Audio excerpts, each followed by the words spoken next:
Hello and welcome back to my series where I select one of my favorite books. I randomly flip through it to find a quote or an idea, something to inspire us today. It's a really fun activity. You can do it whenever you want. Just pick up one of your favorite books, flip through, and I don't know, there's something about whatever you land on, it is meant for you. Whatever you're going through, you can figure out a way that it is somehow meant for you. So I love doing this and I'm excited about this series. Okay, today I chose one of my favorite Matthew Kelly books, Life is Messy. This man has written almost 40 books by now, I think. It might be more than that at this point. I don't know. He just keeps writing books. And all of his books are really incredible. This one is one of my favorites, and I wanted to share with you. So right before I hit this go live button, I flipped through and I found 3 different sections of the book. And the first one that I randomly selected is it landed on The Mystery of You. Now, this is it's kind of short pages, so I'm going to read 2 of the different chapters, not just one little quote, 2 chapters. 2 chapters, no. 2 paragraphs. Okay, it's The Mystery of You. Are you ready for your new path? Maybe you are, and maybe you're not. Perhaps you know what it is, or perhaps the path forward has not become clear yet. Whatever path you are called to follow, whatever it is you feel called to do and become, the secret to success is diving deep into the mystery of you. You experience everything through the mystery of self. Everything. Not some things or most things, everything. Your capacity to experience anything in life depends on how well you know yourself and how much you are flourishing. When you are flourishing, you have more energy, and the more energy you have, the more your capacity for life expands. Yes, capacity for life. Oh, I love this. So, what a great reminder that it's this mystery of you, right? We are all so caught up doing all the things all the time, trying to get all the things done, that it's really easy for us to not take time to consider, hey, who am I? What makes me tick? What are my motivations? Self-awareness is one of the best gifts that we can give ourselves when we become very self-aware. It helps us become better personally and professionally. It helps us grow. It helps us become coachable. So, this idea of really discovering ourselves and learning a little bit more about ourselves is really important. This is why people love personality assessments, right? We love learning more about ourselves, but oftentimes we don't take the time to really consider what it is that we find interesting, that we find fascinating, that we really want to explore. We don't take a lot of time to do that. One of the best journaling prompts, and I love to share this with clients, especially those that are going through a challenging time or they're trying to figure out their next move, their next step. Like Matthew says, are you ready for your new path? Maybe you are, maybe you're not. I work with a lot of people who they don't know what their next path is and they're trying to figure it out. And one of the best journaling prompts is, what do you really want? What do you really want? And oftentimes in this world, we can come up with all the things we don't want. It's easy to talk about all the things we don't want, but what about the things that you do want? And so I love that journaling prompt. Okay, the second place that I randomly turned to in this book, it's a little darker, but all right, this is what it says. Evil is never far away. It is real and it is near.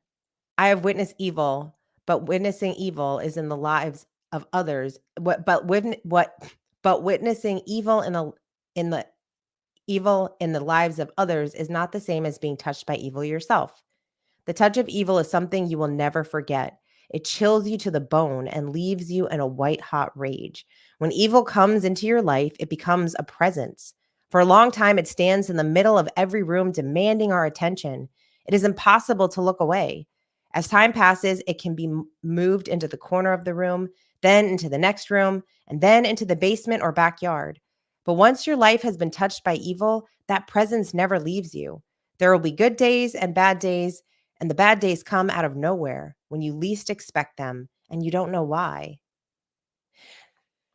So, a little darker, But this is one of the things that I love about this book is it's definitely different than most of his other books, and partially because it does talk about some of this stuff. It talks about those times when we have to deal with the real challenges of our lives. And so when we think about the evil in our life, evil comes in different forms. It looks like, when we unexpectedly have a diagnosis in our health. Maybe someone in your family gets diagnosed with cancer, or you have death of a loved one or loss of a job.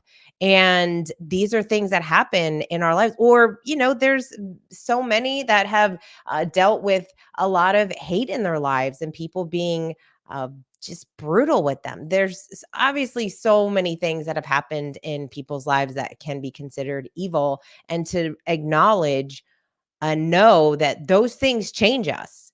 Those things change us. They don't define us. They don't need to define us. And that's one of the other reasons why I really love this book is it really is empowering in a way that's reminding us that life is messy, reminding us that yes, we have to go through challenging times, but that there is something on the other side.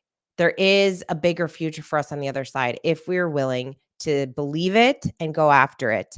And no matter what happens in our life, and no matter what's happening in your life right now, maybe you're going and dealing with something right now that is really challenging, and this is your messy middle.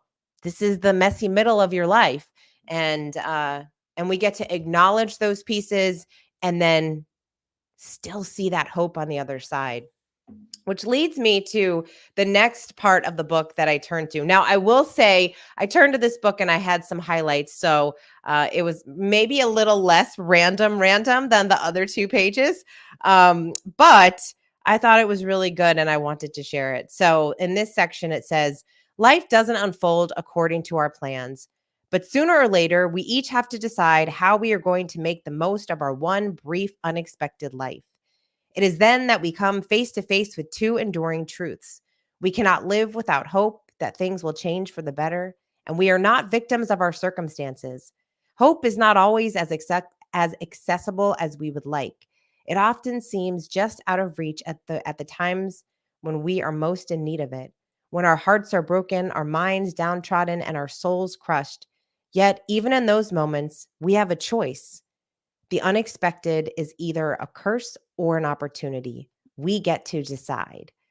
Ooh, I loved this so much. This is just what you're talking about, right? It's things when they're not going right in our lives, we have to have hope.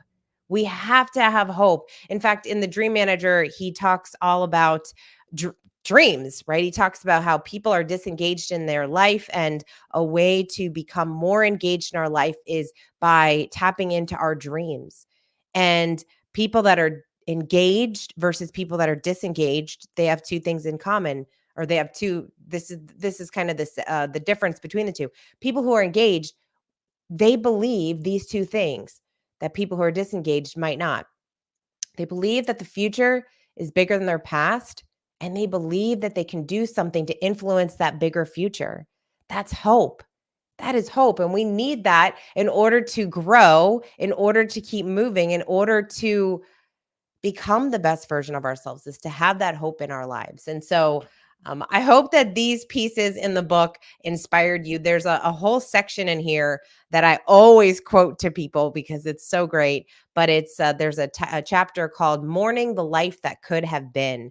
And so if any of these quotes resonated with you, I definitely recommend checking out the book "Life is Messy" by Matthew Kelly. Um, it's a wonderful book in whatever phase of life that you are in. It's a great reminder and a lot of really uplifting stories and some things that he gets really real in this book. And so I appreciate that a lot. So I hope you check it out. And thank you so much for watching this episode. I hope that you are enjoying the series. If there is a book that you love that you would love for me to flip through and just discover a piece of brilliance that we are meant to read, then put that in the comments. Would love to hear from you. And I look forward to seeing you guys in the next video.